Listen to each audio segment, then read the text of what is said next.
السلام عليكم ورحمة الله وبركاته. الفنانة أسماء المنور تتعرض لحادث سير مساء يوم أمس. حادث سير اللي خلى المتابعين ديالها أنه تشوشوا عليها ويدخلوا عليها.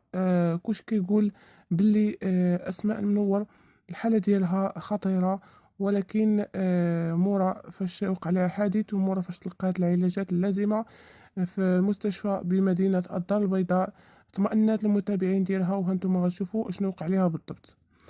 بزاف ديال الفنانين كتبوا عليها في ستوريات الله يشافيك، والحمد لله على سلامتك، لانها تعرضت لحادث سير اللي كان يعني خلع من احبابها والناس اللي كيبغيوها.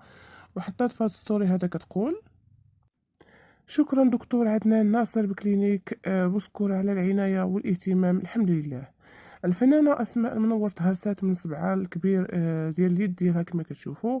الله يشافيها والحمد لله على سلامتها. الحمد لله على سلامتها، يعني الهرس غادي يبرى إن شاء الله. وبزاف ديال الناس حاولوا أنهم يطمئنوا عليها، لأنه الناس اللي شافوا الحادث قالوا بلي كان خطير، والحمد لله على سلامتها. شكرا والسلام عليكم.